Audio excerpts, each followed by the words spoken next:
গোহত্যাকে কেন্দ্র করে হাইলাকান্দিতে উত্তপ্ত পরিস্থিতি সৃষ্টি হয়েছে।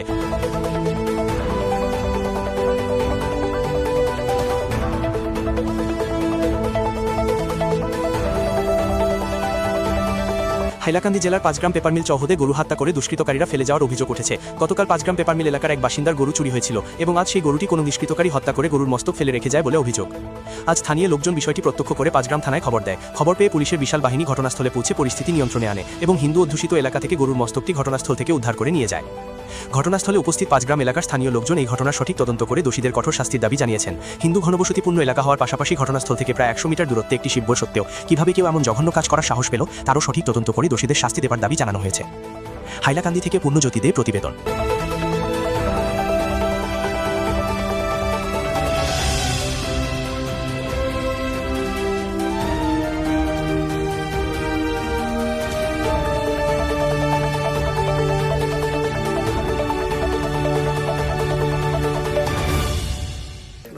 অতি নিন্দনীয় আজকের এই ঘটনাটা। যে জায়গাতে আমরা ভারতকে হিন্দু রাষ্ট্রের দিকে এগিয়ে নিচ্ছি, সেই জায়গাতে আজকে হিন্দু এলাকার মধ্যে এইভাবে একটা আমাদের মা জায়গায় গরু আমরা গোমাতা বলে থাকি, এভাবে হত্যা, এটা একটা ষড়যন্ত্র প্রতিদিকে ইঙ্গিত দিচ্ছে।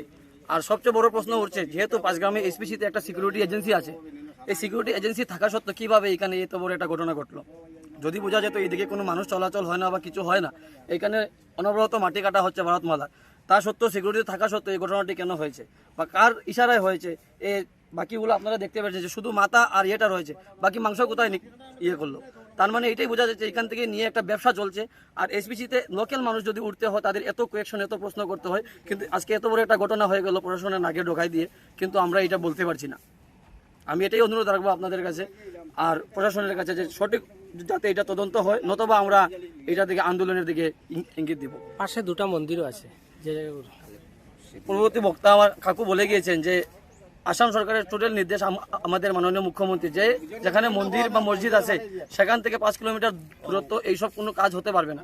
কিন্তু আমাদের 1 কিলোমিটার দূরেই আমাদের নিচে একটি শিব মন্দির আছে এবং সামনে একটি কালী মন্দির আছে। তো তা সত্ত্বেও সিকিউরিটি থাকা সত্ত্বেও সবচেয়ে বড় প্রশ্ন হচ্ছে কি, হিন্দু সিকিউরিটি থাকলে তো এইভাবে এটা হতো না। নিশ্চয় মুসলমান কেউ মানুষ ছিল বা অন্য ধর্মাবলম্বীর মানুষ ছিল, তার জন্য এই ঘটনাটি হয়েছে, অথবা তো আজকে এত বড় একটা ঘটনা হতো না। আর এত বড় একটা ঘটনা হয়ে গেল, আমরা পরের দিন জানছি এই সিকিউরিটি কোথায় ছিল।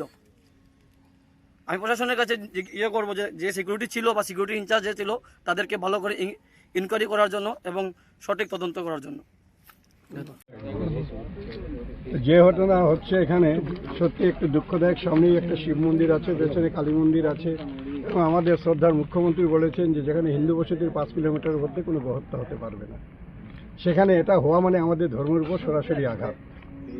তাই আমি প্রশাসনের কাছে অনুরোধ রাখবো যাতে শান্তি শৃঙ্খলা যাতে বজায় থাকে, সেই মতো ব্যবস্থা নিয়ে অতি সত্বর দুষ্কৃতীকে গ্রেপ্তার করে তার যথাযথ ব্যবস্থা নিন। এবং আমার মনে হয় এখানে যারা কালকে রাত্রে যে সিকিউরিটি ছিল বা এখানে যারা সিকিউরিটির ইনচার্জ আছে, তাদের সঙ্গে যদি একটু ইন্টারগ্রেশন করা বেরিয়ে আসবে, কারণ এটা একটা চুরির একটা জায়গা হয়ে দাঁড়িয়েছে আমাদের পেপার মিলের টাউনশিপটা। এর আগেও দেখেছি মাটি নিয়েছে, মাটির গাড়ি আটকেছি, তারপর দেখা যায় যে মাটির গাড়ি যাওয়া বন্ধ, অর্থাৎ বেনামে এখানে অনেক কাজ চলে। তাই প্রশাসনের কাছে অনুরোধ থাকলো একটু সুষ্ঠু তদন্ত করে যাতে আমাদের শান্তি শৃঙ্খলা বজায় থাকে, সেই ব্যবস্থা আপনারা নিন, এটুকুই বলার। ধন্যবাদ।